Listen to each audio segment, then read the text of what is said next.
Hola, mi nombre es Andrés Diago y en este episodio de Diago TV vamos a aprender todo lo que hay que saber sobre el lenguaje corporal en el ámbito personal, profesional y de ventas. Estamos aquí con uno de los expertos más reconocidos en Colombia y Latinoamérica, Leopoldo Uprimni. Leopoldo, bienvenido a Diago TV. Andrés, muchas gracias. Buenas tardes, un gusto estar acá y bueno, esto va a ser un espacio bien interesante para poder conversar y aprender. Claro que sí. Leopoldo, cuéntanos un poco, para los pocos que no te conocen, cuéntanos un poco sobre tu vida profesional y tu recorrido a lo largo de tu vida en este tema.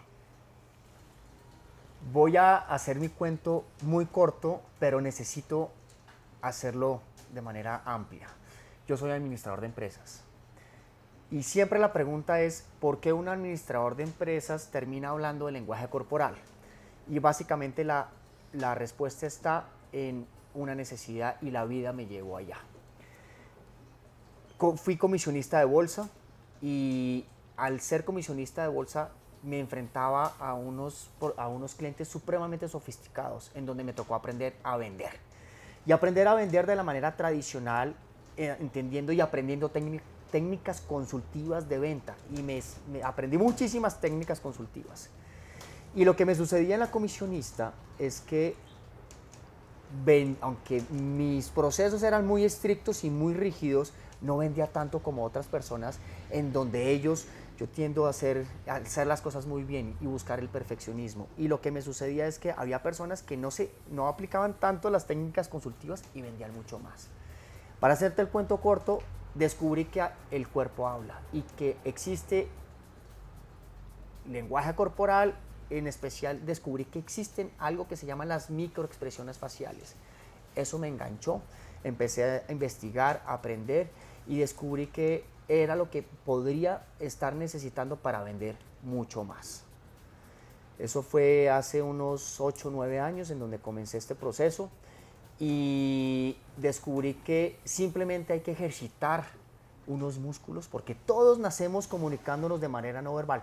Todos sabemos lenguaje corporal.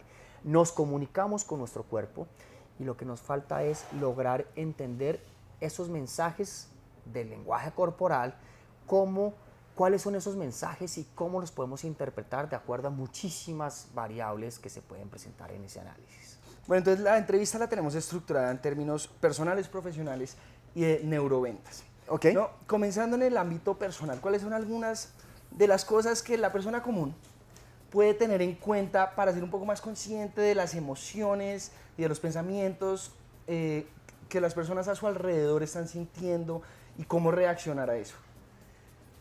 Mira, te voy a hablar fruto de precisamente este último posgrado que te estaba comentando en neurociencias y neuroventa. El cuerpo se expresa basado en lo que está sintiendo, en las emociones. Y hay algo que son las emociones y la forma como se expresan esas emociones, como son los sentimientos.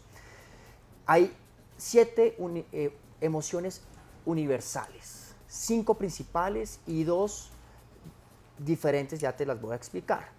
Y primera recomendación para nuestros amigos de Diago TV. Intensamente, una película espectacular de Disney. Y en Intensamente hablan de 5 emociones. Hablan de alegría, hablan de temor, hablan de alegría, temor, ira, hablan de desagrado y habla de tristeza. Tienen las 5 emociones universales que vienen siendo estudiadas desde Darwin en 1892 con su libro Las expresiones de las emociones en los animales y en los humanos. Hay otras 2 emociones que también está demostrado que son universales, que son el desprecio y la sorpresa. No están clasificadas por unas características específicas en la película. Primera recomendación entonces, todo el tiempo estamos sintiendo emociones y nuestro cuerpo lo expresa. Para nosotros, en la vida normal, con nuestra pareja, con nuestra familia, nuestro instinto siempre va a responder primero que la emoción. Por eso, cuando por ejemplo estás con tu pareja y te va muy mal en el día, lo primero, llegas alterado a tu casa por todo lo que te sucedió. Tu esposa te dice, o tu esposo, o la pareja le dice, ¿cómo te fue? ¿Por qué llegaste tarde? No recogiste a los niños. Y tu primera reacción seguramente, al verse uno por un contexto que traes de la vida, del día, tu primera reacción es de supervivencia, instintiva. Inmediatamente vas a reaccionar. Y no hay inteligencia emocional en ese proceso de interacción. Tu esposa va a reaccionar ajustándote a ese nivel de estrés que traes y a la respuesta instintiva de sentirte tú atacado. Okay. La primera recomendación es tratar de manejar esas emociones de acuerdo a el conectar la emoción con la razón.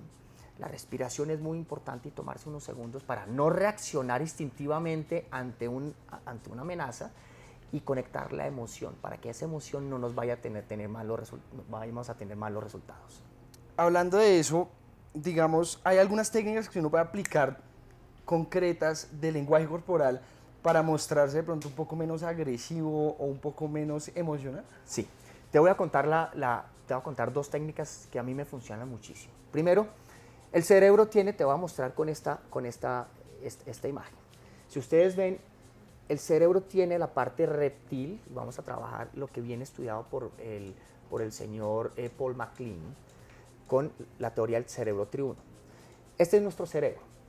Tenemos nuestro tallo, nuestro tronco, nuestro cerebelo, la parte límbica, en donde se asientan todas las emociones, y la corteza cerebral, en donde se alojan la gran mayoría de los procesos lógicos, racionales, del lenguaje, etc. Es una película muy pequeña que recubre el cerebro. Cuando tú recibes una recriminación, un regaño y te sientes atacado, lo que hace el cerebro es que activa la corteza cerebral y tú vas a reaccionar, sale toda la parte instintiva de tu cerebro. Vuelvo y te hago la analogía con el cerebro. Tu cerebro debe estar en un estado cerrado, tranquilo.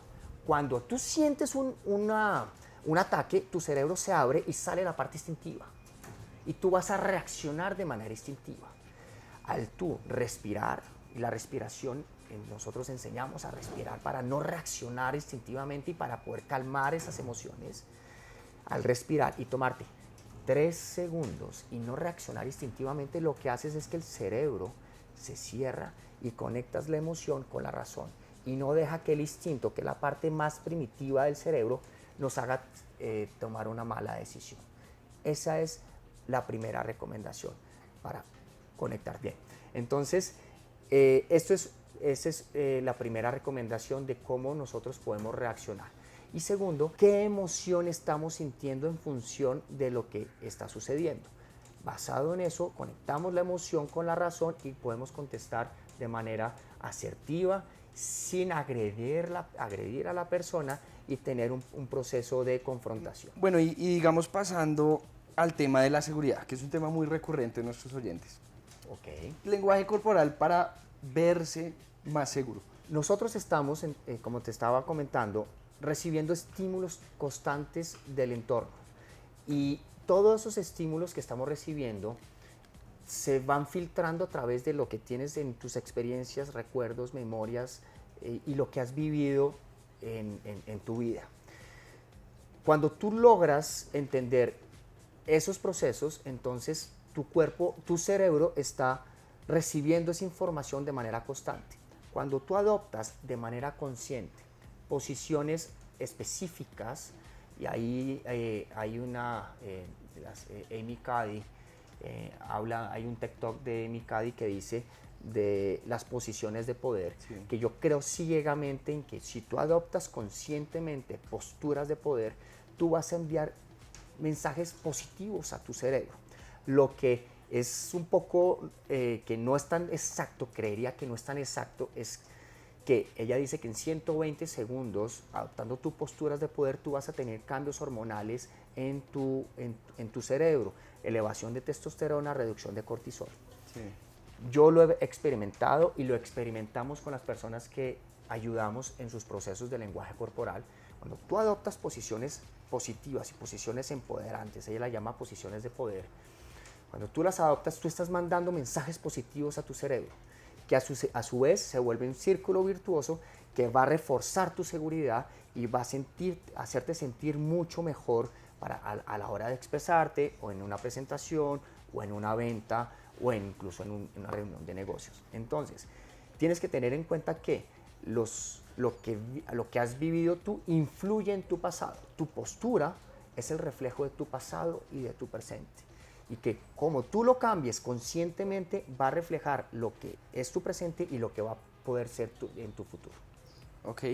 ¿Cuáles son algunas de estas poses de poder que la gente pueda usar para cuando estén en algún momento de estrés, que les vaya un poco mejor, digamos, antes de una charla?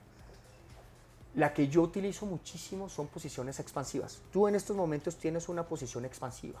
Seguramente por tu trayectoria, por tu pasado, por tu seguridad, por lo como te sientes en estas entrevistas, haces que tú te expandes y te sientas seguro. Si yo, por ejemplo, estuviera en una posición contractiva, y la llamamos posiciones expansivas o beta contractivas, posiciones beta pequeñas, cerradas, mi centro de la personalidad está cerrado, mis pies están cerrados, mis manos están entre las piernas, fruto de posiblemente un proceso de inseguridad, nervios o estar enfermo también. El lenguaje corporal se intenta interpretar desde muchos aspectos. Pero si yo tengo ese aspecto, esa postura, mi cerebro está recibiendo mensajes negativos que va a reforzar esa posición contractiva pequeña y seguramente no voy a llegar de la manera adecuada a una entrevista o una reunión de trabajo. Recomendación, expandirse, el expandir el cuerpo, expandir los brazos, abrirlo, respirar. Eso genera que sea el 20 o 25%, como dice Amy Cuddy, no creo que sea exacto, pero va a generar un proceso de seguridad en ti, vas a llegar mucho más poderoso y más seguro a esa presentación de estar nervioso o a esa reunión de trabajo o a esa negociación en donde te van a exigir mucho. Entonces, básicamente posiciones expansivas.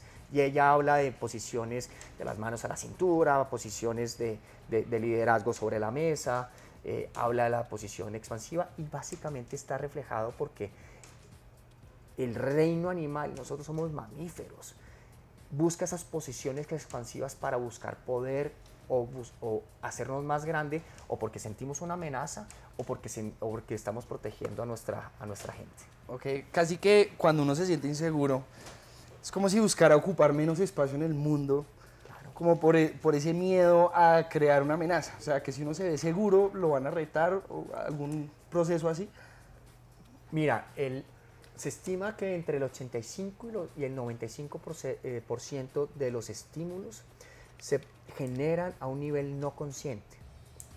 Hablando de la no conciencia o los procesos metaconscientes, que es la inconsciencia y la subconsciencia. 80-85% de esos estímulos. Y básicamente tú no te das cuenta de lo que está sucediendo en el entorno, tú no te das cuenta de lo que estás comunicando y tú no te das cuenta de lo que estás recibiendo por parte de las personas. Entonces, si tú cambias conscientemente ese lenguaje corporal, tú vas a enviar mensajes positivos a tu cerebro que va a ayudar, como te comentaba, a reforzar esa seguridad en ti. Recomendación, por ejemplo, para ventas. Cuando nosotros llegamos, fíjate cómo están tus gafas, tu celular, tus posiciones expansivas.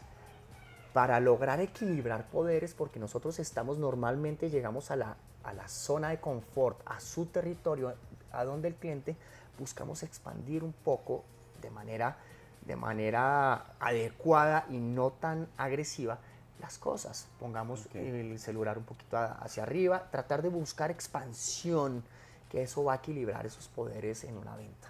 Ok, y hay algunas cosas como universales que uno podría leer de una persona según, digamos, yo leí una vez que la pierna, como uno la ponga, más o menos está bloqueando a las personas que están a un lado o el otro dependiendo. ¿Hay algo universal o definitivamente todo es contextual? Para poder nosotros analizar, hay yo cometí muchos errores cuando comencé mi proceso de aprendizaje, porque hay mucho mito malas interpretaciones, tergiversaciones en la red, y hay libros que incluso hacen malas traducciones de las mismas emociones. Tú vas a ver muchos libros en donde traducen literalmente la emoción de disgust en inglés, la traducen como disgusto. Y en español como disgusto es ira. Mira. Disgusto en español es ira. Y disgust es desagrado o asco.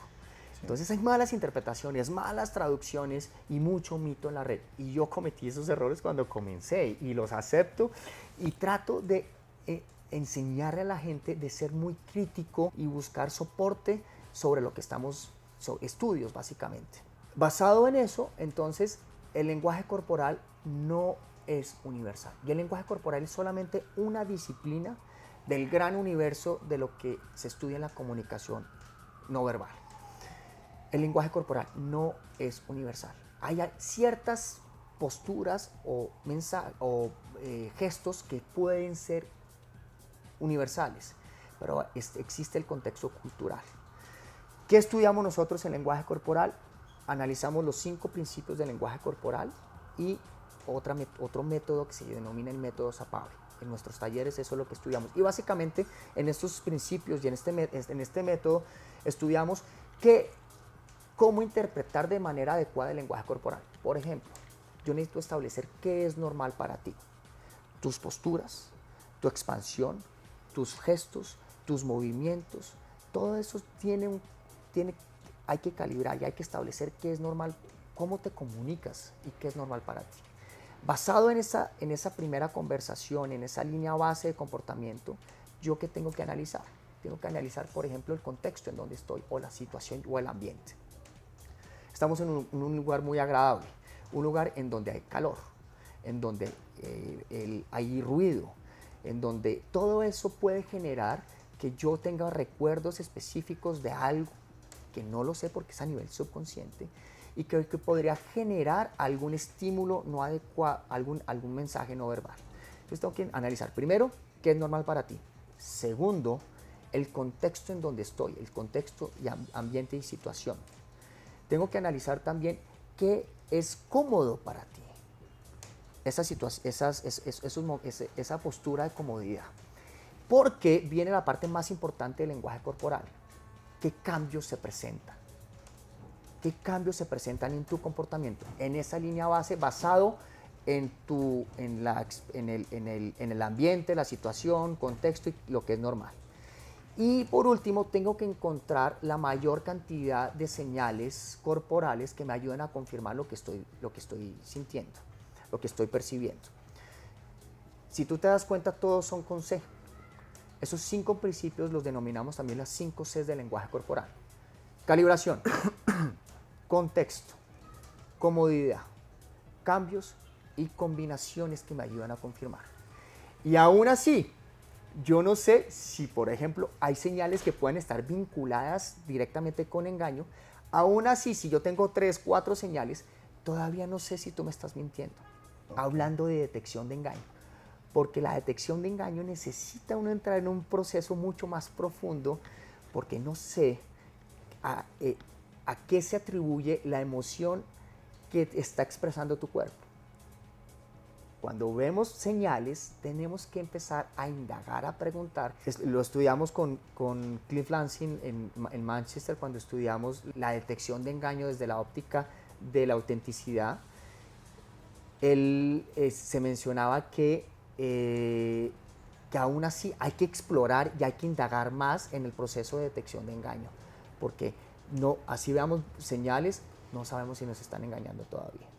Me llega una pregunta muy a menudo, esto no es ese tipo de canal, pero me llega, muchas personas me preguntan cómo usar el lenguaje corporal para generar atracción en otra persona. ¿Hay algunas técnicas, por lo menos algo básico que uno puede aplicar hoy para empezar a presentarse un poco más atractivo? Sí. Ahí, por ejemplo, hay algo que es bien interesante que lo estudia la PNL, y la PNL tiene cosas interesantes. No todo para mí es exacto en la PNL, pero por ejemplo ellos hablan del rapport. El rapport, sí. El rapport es la activación y me gusta y lo entiendo y lo asumo porque es la activación de las neuronas espejo. Cuando tú estás en sintonía, ¿sabes qué son las neuronas espejo? Que empieza a imitar a la otra persona. Exactamente. Eso fue descubierto por un italiano que se llama Giacomo Risolati, alrededor de los 90, y él descubrió que incluso eso fue si no recuerdo mal, con macacos o chimpancés. Lo que logró descubrir es que los chimpancés se activaban las zonas de cerebro. Tenías un chimpancé y al otro lado tenías a uno que estaba comiendo. El chimpancé que tenía los electrodos en su cerebro, al ver que el otro chimpancé estaba comiendo, se activaban las mismas zonas del cerebro relacionadas con el placer, el recibir el alimento. Entonces se descubrió las neuronas espejo, y las neuronas espejo es la fuente primaria de aprendizaje. Por eso las personas cuando ven algo, lo aprenden. Y cuando tú mentalmente repites los movimientos o repites los que estás haciendo, tratas de visualizarlo, estás activando esas mismas neuronas espejo. Entonces, cuando tú estás en rapport, quiere decir que cuando tú estás, fíjate cómo estamos nosotros ahorita, cuando cruzamos las piernas de una manera específica, cuando ponemos la mano de una manera específica, sin imitar el comportamiento, sino reflejar el comportamiento, no solamente desde el lenguaje corporal, sino por ejemplo desde la voz, desde las mismas, la voz, lo que estudiamos en el paralenguaje, los cambios de tonalidad, la cadencia, la rapidez. Si tú hablas muy rápido, yo debería empezar a hablar rápido para encontrar esa sintonía.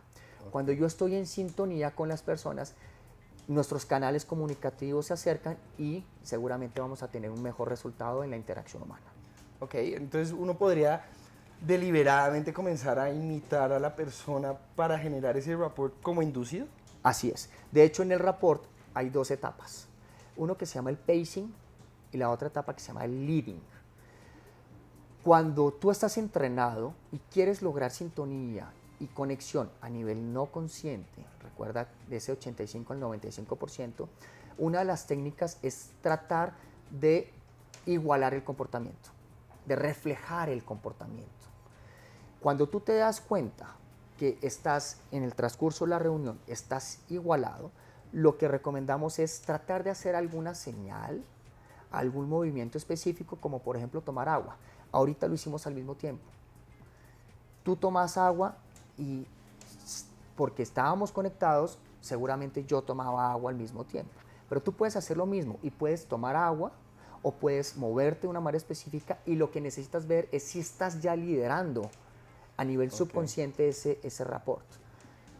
Y esto es, digamos, eso que dicen de que por ejemplo, que las mujeres les gusta un macho alfa, dominante, que haga el leading y no el pacing de pronto, ¿eso sí es cierto de alguna medida? Yo te puedo decir que bajo lo que he estudiado y lo que he aprendido, sí. Sí, ¿por qué? Porque normalmente a nivel primitivo las hembras buscan conservar la especie. Okay. Buscan que las personas tengan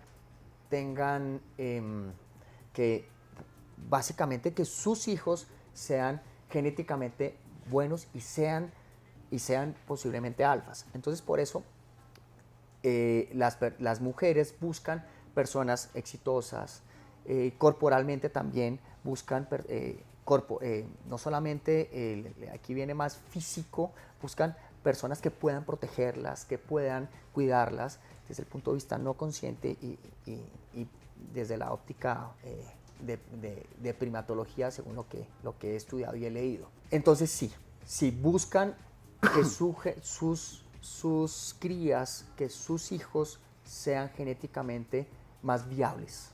Okay. ¿Hay algunas técnicas, por ejemplo, en el tono de voz que uno pueda aplicar para verse un poco más alfa? Definitivamente.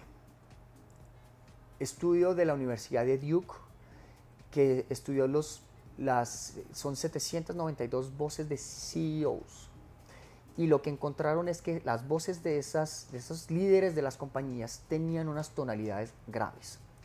Cuando enseñamos a manejar la voz, y en especial cuando estamos en un proceso de presentaciones u oratoria, necesitamos hacer modulaciones adecuadas a través de la curva de entonación o a través de modificaciones del paralenguaje en cadencia, ritmos, volúmenes, velocidades, entonaciones.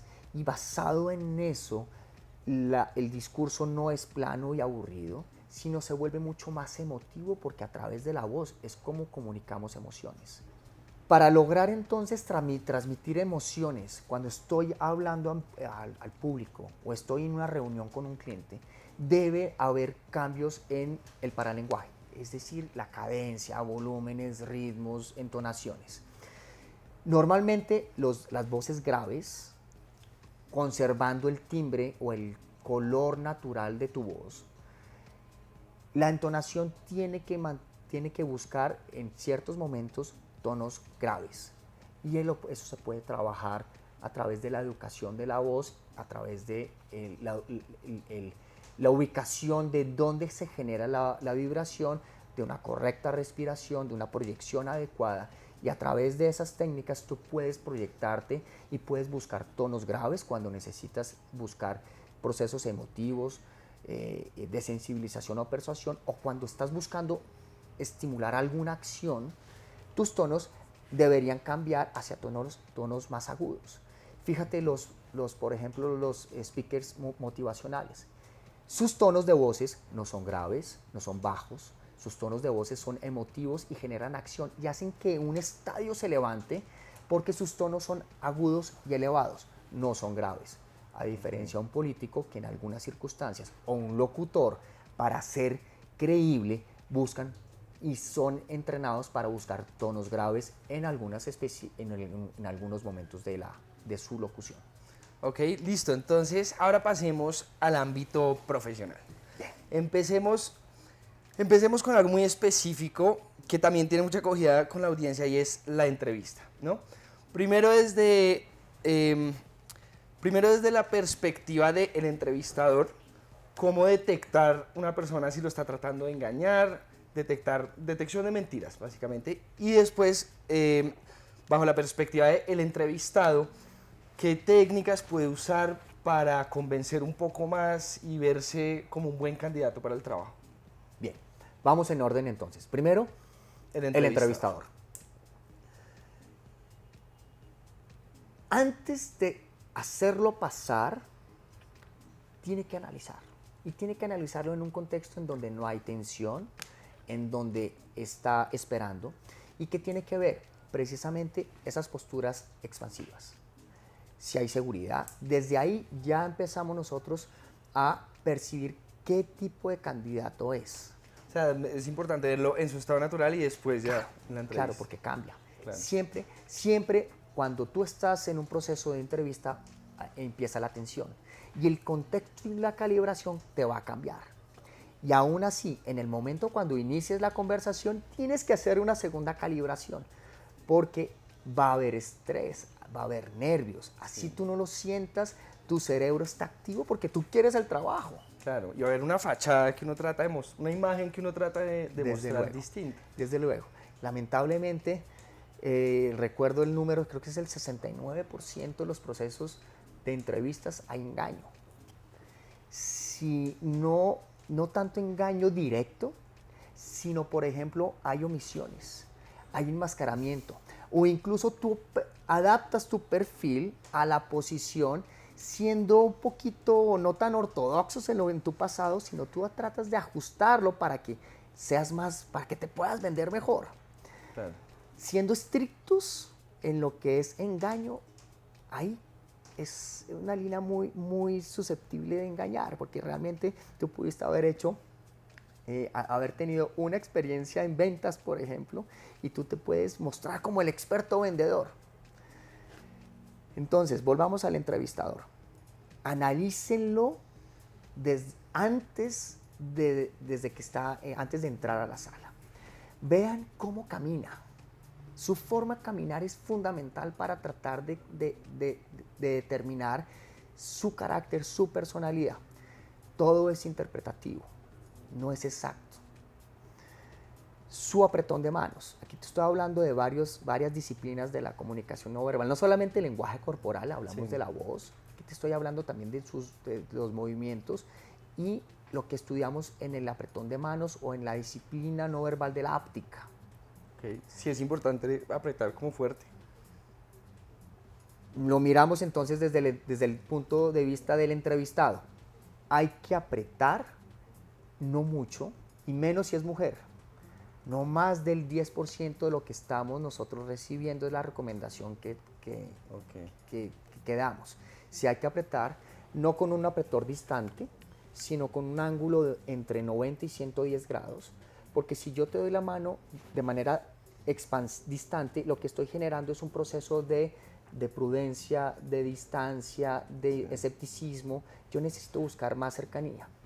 Desde el punto de vista del entrevistador, de igual manera. La inclinación de la mano dice mucho, y ahí lo que hemos estudiado con el apretón Trump, cómo él genera esos sometimientos e imposición de su poder, buscando precisamente o aplacar o disminuir o sobreponerse a sus que lo jala, ¿no? Él ala a los otros presidentes y se siente, los saca de su zona de confort. Hay formas de equilibrar esos apretones dominantes. Recomendaciones, entonces, volviendo a la entrevista. Apretón de manos 90 a 110 grados, no distante, no corto. Perpendicular la mano al piso. Mirar siempre a los ojos al dar el apretón, extenderla y moverla unas 3 veces diciendo su nombre, mirando los ojos. Mientras tanto, su postura, su cuerpo tiene que estar amplio, no contraído, amplio, y complementarlo con la voz. Eso es desde el punto de vista no verbal. No hemos dicho casi nada. Sí. Y ya tenemos una perfilación del posible comportamiento y carácter de la persona. ¿Qué hay que hacer? Seguir analizando, basado en esos 5 principios o en esas 5 Cs del lenguaje corporal, establecer cómo se comporta, qué es normal, qué combinaciones tiene, qué cambios tiene, etc. ¿Y qué serían algunos delatores en términos de lenguaje corporal? Digamos, si es verdad, bueno, yo leí en algún lado que dice que si uno hace una mentira, que los seres humanos naturalmente no les gusta decir mentiras, y entonces casi que la mano le va a tapar la boca, pero lo desvía el pelo, ese tipo de cosas se pueden creer o es muy relativo. Todo gesto que tú haces es por algo, o porque tienes un tic, o porque tu cerebro está sintiendo algo que hace que tu cuerpo se mueva. No significa que me estés mintiendo. Y así tú tengas 5 señales vinculadas científicamente con engaño, aún así, como te explicaba, no sé si me estás mintiendo, porque esa emoción, por ejemplo, lo que denominamos, lo que Paul Ekman llama el error de Otelo o la trampa del engaño, o el error del polígrafo, etc. Y es el vincular el movimiento o la respuesta corporal o paraverbal a la emoción que yo estoy sintiendo, porque esa emoción puede ser fruto del estrés que estoy teniendo en el polígrafo, en una entrevista, en una situación compleja, o puede ser porque algo me recordó el sonido que estamos escuchando y dijo, ay, no recogí a mis muchachitos en el colegio y mi esposa me va a regañar o no cumplí con la entrega a tiempo y va a generar una emoción en mí, un comportamiento que si no estás entrenado y no lo pones en contexto y no haces las preguntas de indagación adecuadas, vas a generar falsos positivos o falsos negativos en tu interpretación. Claro. Ok, y entonces listo, ahora sí para el entrevistador, posturas, tonalidades, tips que puedan aplicar más o menos genéricos. El instinto natural del ser humano es mover sus manos. Cuando tú estás tranquilo y tratas de convencer a alguien, trata de utilizar tus manos de manera adecuada. No es fácil. Tiene que tener una forma de ejecución adecuada en las proyecciones, en la ejecución, en la amplitud, en la trayectoria, en en la trayectoria, en la velocidad, en las simetrías, etc. Hay muchos componentes que hay detrás. Cuando mi cerebro, viene tu pregunta de taparse la boca y el gesto de Sí. enmascaramiento, cuando tú estás en un proceso cognitivo y tú estás pensando sientes que no puedes decir que no tienes experiencia y te preguntan qué experiencia tienes, tu instinto natural es no decir mentiras. O sea, al cerebro no le gusta mentir. Y por eso hay algunos gestos que tratan de bloquear ese instinto.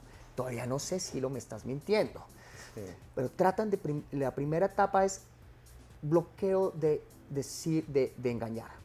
Y la segunda etapa es cómo mi cerebro empieza a inventar una mentira para poder ser creíble. Y eso lo estudiamos en los tiempos de latencia de las respuestas. Una respuesta rápida puede ser que me estás mintiendo o puede ser que no me estás mintiendo. Una respuesta lenta puede ser que me estás mintiendo, puede ser que no me estás mintiendo. Depende de muchos factores, como te lo estaba comentando. Ni 3 segundos, ni 5 segundos, ni 1 segundo, no. Todo tiene que ponerse en contexto. Si tú me respondes rápido, muy seguramente tú tienes ya preparada la respuesta. Okay. Y tienes tu coartada lista para decir, ¿qué experiencia tienes? Y tú la vienes repasando. Si me preguntan experiencia, yo sé que entonces, pum, viene de una automática. ¿Qué tienes que hacer? Calibrar el tiempo de latencia de tus respuestas en un estado, cuéntame de ti.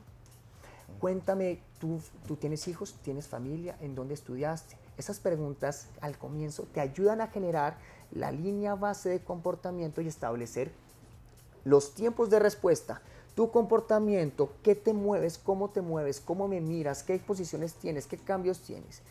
Y si hay algo que cambie en esa línea base, hay señales. Todavía no sé si me estás mintiendo. Y los tiempos largos de respuesta es porque tu cerebro está en un proceso cognitivo muy largo que tiene que inventar la respuesta. Aún así no sé si me estás mintiendo. Okay. Eso es complejo, no es una señal, no significa que me estás mintiendo. Un gesto puede significar algo, puede significar muchas cosas o puede significar nada.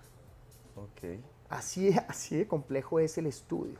Por eso yo tengo que ser muy responsable a la hora de emitir juicios cuando digo, tú no estudiaste lo que me estás diciendo o no tienes la experiencia. Pregunta en el proceso de entrevista y basado en eso lograrías establecer cuándo alguien está posiblemente mintiendo o no. Entonces, vuelvo y te digo porque hay mucho mito en la red. No una respuesta rápida, no una respuesta larga, ni 3, ni 5, no, depende todo el contexto que está sucediendo. Ok. Bueno, listo. Y pasemos a consejos para líderes. Momento de liderar, lenguaje corporal para líderes. Bien. Yo vuelvo a lo que es el círculo virtuoso del proceso consciente de tu corporalidad. Cuando tú eres consciente de tu cuerpo, cuando tú eres consciente de cómo te comunicas, cuando tú eres consciente de cómo te comportas, ya hay un proceso de liderazgo en ti. Okay. Y cuando ya hay ese proceso de liderazgo de tu comunicación, de tu cuerpo, ya vas seguramente a influir positivamente en la gente. Todo comienza desde ti. Por eso lo vimos en el estudio de las neurociencias y trabajamos los procesos del vendedor. Cuando tú trabajas primero en ti, con procesos de respiración, de corporalidad, incluso aprendíamos procesos de meditación para estabilizar nuestra sobrecarga energética, todos los sobreestímulos que estamos recibiendo del entorno.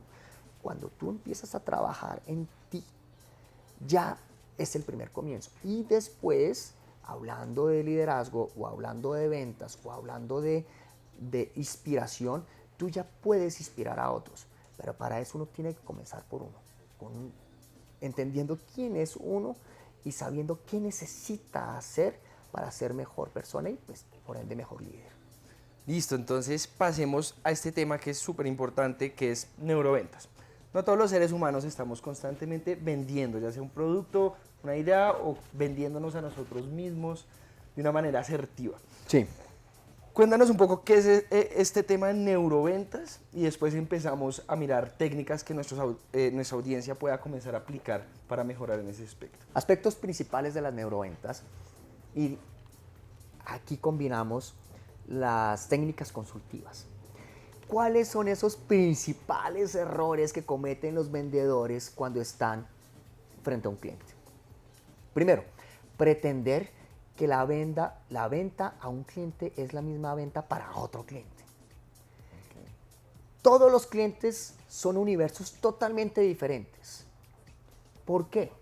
Porque en su cerebro están alojadas emociones, experiencias, creencias que vienen enriqueciendo y son parte de la toma de decisiones. La toma de decisiones se realiza en la parte prefrontal del cerebro, la corteza prefrontal del cerebro. Esa es la parte ejecutiva del cerebro. Lo que sucede es que, según los estudios del profesor Dylan Haynes, alemán, neurocientífico, él descubrió que la decisión ya se ha venido tomando de manera no consciente, es decir, en la parte límbica y instintiva del cerebro, 7 segundos antes de que tu corteza prefrontal tome la decisión. Y lo hizo a través de un ejercicio muy sencillo de apretar un botón verde o rojo. Hizo las conexiones a través de los electroencefalogramas y descubrió que la decisión viene ya procesándose, ya viene la decisión prácticamente tomada por la parte no consciente. Eso es lo más importante. La toma de decisiones en los clientes es totalmente diferente. Porque, por ejemplo, tu cliente pudo haber escuchado un rumor, pudo haber tenido una experiencia negativa o positiva de tu producto. Y eso es fundamental para que él decida si quiere o no quiere. Toma de decisiones, entonces, tienen aspectos de todo lo que te estaba mencionando. Recomendaciones específicas para el vendedor.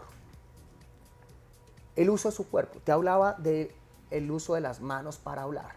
Sí. Cuando tengo esos procesos cognitivos vinculados con engaño, normalmente las manos cesan sus movimientos. Ahí hay una señal de que algo está sucediendo. Todavía no sé si me estás engañando, pero algo está sucediendo porque sus manos, su proceso cognitivo está trabajando a tal velocidad que el cuerpo se olvida. Y por eso vienen todos los delatores. Toques en el rostro, rasquiña, piquiña, gestos que podrían vincularse con engaño, teniendo el universo que te expliqué de detección de engaño. Recomendación, utilizar sus manos tratando de describir lo que estás hablando a través de los gestos ilustrativos, describir lo que estás hablando para que el cliente entienda también de mejor manera, comprenda de mejor manera y recuerde también de mejor manera lo que tú estás diciendo. Errores, no usar su cuerpo para hablar, no hacer modulaciones de la voz. Yo he tratado conscientemente de hacer modulaciones específicas de mi voz durante esta conversación y eso genera enganche. Cuando tú conectas cuerpo y voz, estás activando 2 canales sensoriales, ojos y escucha, y estás conectando de mejor manera al cliente. Errores técnicos. Pretender hacer la venta de la misma manera y no hacer las preguntas adecuadas en el momento oportuno. Por ejemplo, en un proceso de venta, y hablando de neuroventa, inicialmente lo que debemos hacer son preguntas, aplicando técnicas consultivas, preguntas exploratorias. Necesito conocer el cliente y necesito calibrar al cliente. Por eso al comienzo, cuando tú estás llegando a la oficina de tu cliente, lo que necesitas es buscar sintonizarte, que denominamos sintonías y sincronías. Por ejemplo, lo primero que hice cuando llegué acá me llamó muchísimo la atención este espacio tan agradable que tienes. Ya hablamos de eso. Yo te pude haber dicho, si vieras, hablando de Andrés tiene un espacio espectacular aquí y hablar de algo que te vincule con eso. Por ejemplo, el cliente tiene una foto de sus hijos en un crucero de Disney. Habla del crucero de Disney que por alguna razón tiene la foto porque se siente orgulloso de sus niños y seguramente fue algo muy espectacular para él tener la foto de ahí. Eso empieza a generar esas conexiones. Porque cuando tú hablas que quisieras ir a ese crucero de Disney, los clientes le compran a personas similares a ti. Okay. No le van a comprar a personas que se sienten distantes, que no se conectan. Necesitas buscar esas sintonías. Necesitas ver muy bien el escritorio del cliente, qué libros tiene, qué tan ordenado o desordenado es, si tiene las propuestas de la competencia al frente, si tiene el último computador Apple, sabe que le gusta la tecnología. Entonces eso en el futuro, a través de la persuasión, tú vas a hablarle o sea, vas a generar conexiones porque le dices, vio esta vaina que salió el último Mac. Él se siente sintonizado contigo. Entonces tienes que lograr esa etapa. Eso es en la etapa de preguntas iniciales. Tienes que conocer la compañía. Después de ese proceso, tienes que buscar problemas, dolores o situaciones que hacen que él te haya llamado o que te haga escucharte, porque él sabe a qué vienes, que viene a ofrecerle algo y siente alguna necesidad de escucharte, porque tiene esa necesidad, ese dolor, ese problema. Tienes que encontrarlos. Okay. Cuando encuentras esos dolores, el error que cometen todos los vendedores o la gran mayoría de vendedores es, se lo tengo. Y comienzan como una lora mojada a recitarle las características de lo que él le tiene. Y ahí está un principal error. Okay. Seguramente va a vender, pero lo que seguramente me pasaba a mí en el pasado, no vendía tanto. Okay. ¿Por qué? Porque primero estoy recitando las características del producto. Y el cliente todavía no me cree si voy a comprarle o no voy a comprarle. ¿Qué debo hacer? Tratar de lograr que él sienta definir, y en neuroventas algunos gurús en neuroventa dicen o expresan que algunas personas dicen, hay que vender miedos. No hay que vender miedos, hay que definir los miedos primero. Y eso es pura neuroventa. Okay. Al definir, cuando tú haces que él sienta miedo, se activa una parte en el sistema límbico que se llama la amígdala. Y su cuerpo empieza a reaccionar de manera instintiva para protegerse de ese miedo. Cuando tú logras definirlos, ya lograste esa parte. Lo que necesitas es ir a la zona de recompensa del cerebro y a través de una buena conversación y de buenas soluciones, el cliente se va a dar cuenta de las implicaciones que él tiene al no cubrir ese problema, ese dolor o esa necesidad. O sea, sería como, digamos, entonces llego yo, ¿no? Y estoy vendiendo servicios administrativos backend para las empresas, ¿no? Sí. Entonces necesito identificar primero que él tiene un problema, ¿verdad? Bueno, necesito hacer todo el preámbulo para hacer el contexto. Y después, sintonía y sincronías. Sintonías y sincronías. Y después, digamos que identificar qué es lo que le está causando dolor, razón por la cual me llamó a mí. O sea, que está teniendo algún problema. Identificar cuál es ese problema y por qué le causa dolor. Sí. Y después tienes que hacer preguntas. Yo aquí te estoy enseñando una técnica que se llama SPIN. Okay. Y las etapas que te estoy mencionando va de acuerdo a cada palabra que la define. SPIN, preguntas de situación, preguntas de problema, preguntas de implicación, que es esa etapa que te estoy diciendo. ¿Qué consecuencias tendría el cliente si no cubre esa necesidad, si no cubre ese dolor? Si yo me salto la I, no voy a vender tanto. Si yo hago que el cliente dimensione, reduzca los miedos que ya definí en el dolor, logro que el cliente esté mucho más ansioso de conocer la solución. Pero es que yo ya le lancé la solución antes de que el cliente sintiera la ansiedad de decirme, bueno, papá, ¿qué me tiene? ¿Qué tiene para mí? Porque es que eso está buenísimo y realmente yo necesito eso. Pero para llegar allá, tengo la recomendación a través de la técnica consultiva, con neuroventa y con lenguaje corporal, con comunicación no verbal, paralenguaje, todo lo que hemos visto, es lograr que él dimensione y reduzca esa brecha entre una situación no deseada y esa situación deseada. Y tú al definir eso y que el cliente lo logre, entonces lo que logras es que ya puedes explicarle los beneficios de tu producto antes que las características descriptivas de lo que estás ofreciendo. Te acabo de dar... Eso es SPIN, ¿no? SPIN. Proceso SPIN para todos, para que lo sigan investigando. Bueno, ¿algún otro consejo general que nos puedas dar a nuestra audiencia antes de terminar nuestra entrevista? Sí. Congruencia.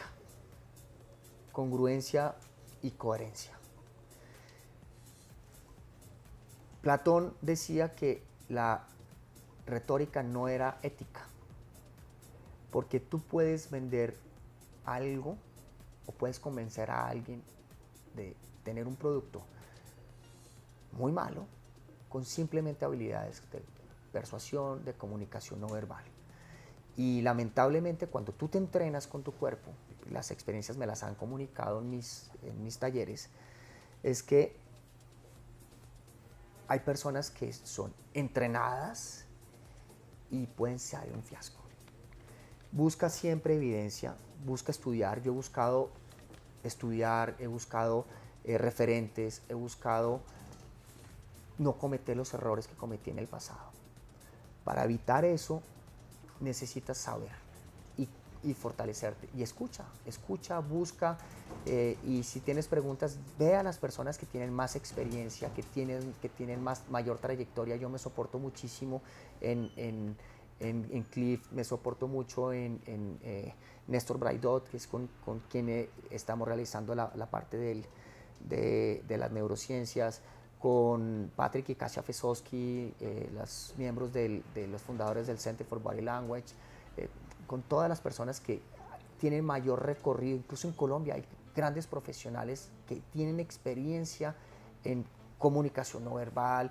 Busquen antes de cometer los errores, pero sean congruentes. Si están convencidos de lo que ustedes venden y saben que lo están vendiendo, que lo que están vendiendo está bien, con poder corporal van a lograr muchísimas cosas con su lenguaje corporal. Congruencia y actitud. Una actitud arrolladora, con el círculo virtuoso reforzando tu cuerpo, tu mente todo el tiempo. Vas a inspirar, vas a motivar, vas a ser mejor profesional, vas a lograr grandes resultados contigo, básicamente con esos componentes, educando tu cuerpo, tu mente, trabajando en ti, siendo congruente, siendo coherente, con una actitud que quieras comerte el mundo.